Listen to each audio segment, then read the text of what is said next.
Hello there everyone and welcome to another edition of Lydia's Crafty Corner. Today we will be doing a little bit of selective or partial die cutting. It sounds very posh and fancy, but it's not. It's quite easy to do and it gives you a great look around the edge of your cut out cards. So if you wanted to create a detailed edge, this is maybe a way to go for you. I am going to be using the Builder Flower Anemone, using both the stamp and the die set for this one, and it does come as a set, so that's very handy. I'm going to start by stamping a few images. So I'm going to stamp 3 cards today, and I'm going to be using the outline layer on all 3 of the cards, and I'm using Altenews Permanent Black. This is a great all-round ink. It's waterproof and also marker friendly, so it's a great one to use as your black ink, your go-to black ink, sorry. So as you can see, I've stamped all 3 panels and I'm then going to stamp in the details. I'm leaving the base layer because I want to brighten this flower up a little bit. So I've just gone for the 2nd layer and I'm going to be using the 3rd. For this base layer that was actually the detail layer, but we've missed out the base layer, I'm using Pink Pearl, and I just love this beautiful like light coral ink. So I'm going to be using that one on all 3 of the cards. I am going to stamp them all exactly the same, just so we can, I don't know, I just love this color combo, so that's why I've gone with the 3 colors. You can mix them up if you want to, but I really wanted to just go for this color combination today. So this is the Pink Pearl.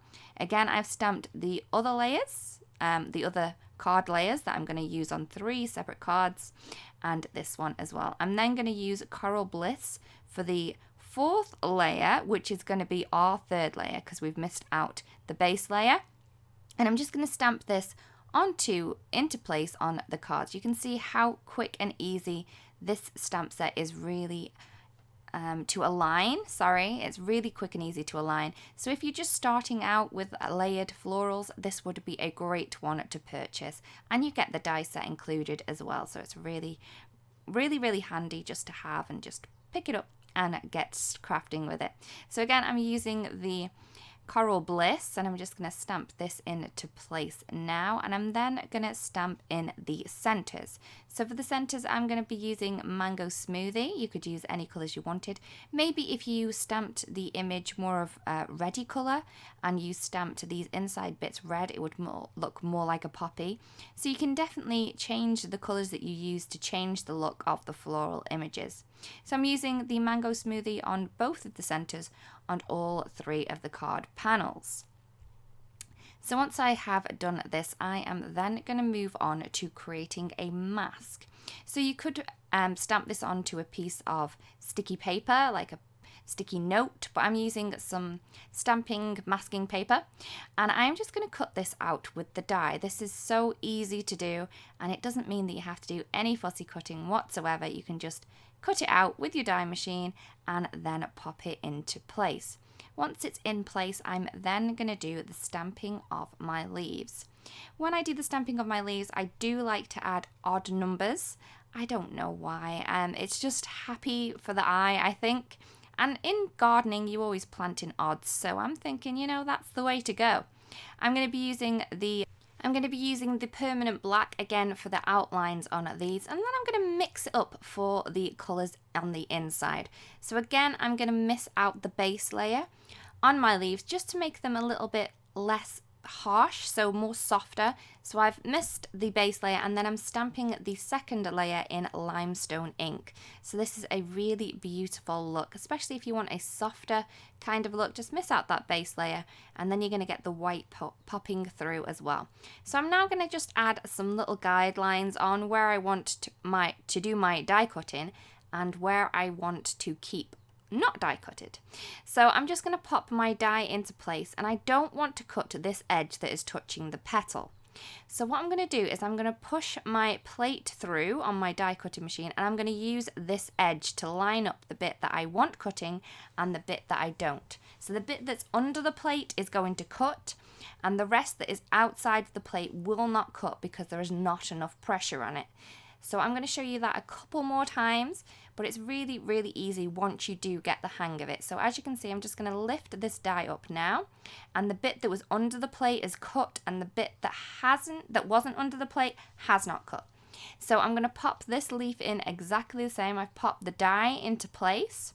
I'm then going to put the bit that I want to cut under this cutting plate, and then the bit that I don't want to cut is not under it. So these pieces are still attached to the card, and the petal has not been cut, which is really, really great. So I'm just going to keep doing this. It's very therapeutic. I do love the effect this gives because my edges around my leaves are perfect. You can do this with a pair of scissors if you would like to. It does take a little bit less time to do with scissors, but you're not going to get this perfect edge that you would do if you're using the dies that coordinate with the stamp set.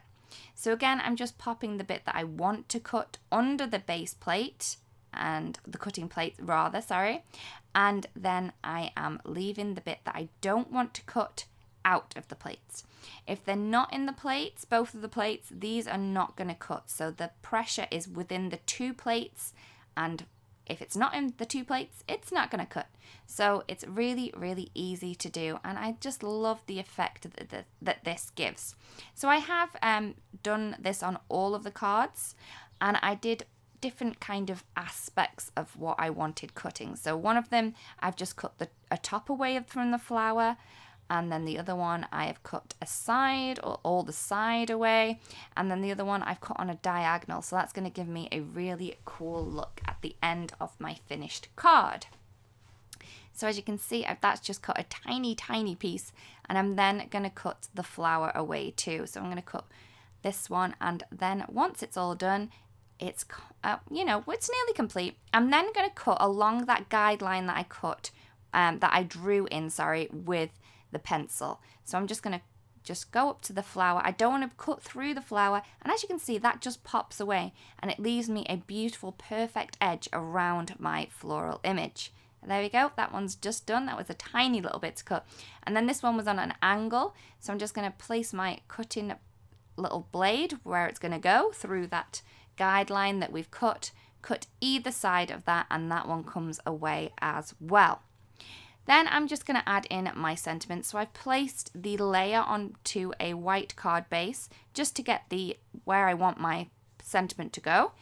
I haven't adhered them down because I want to pop these up. If you did pop them up before popping your sentiment in, you may find it a little bit more difficult than I did. So I just find it easier to pop it into place, stamp your sentiment, and then put the pop dots on or the foam tape, whatever you want to use.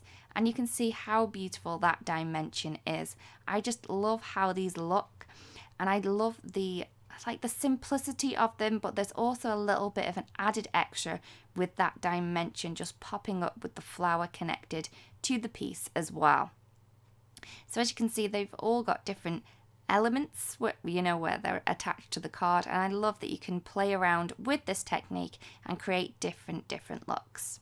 So thank you so much for watching, everyone. I really do hope that you've enjoyed this technique. Remember, if you don't want to do it this way, you can use scissors if you want to, but I just love the perfect detailed edges that this gives.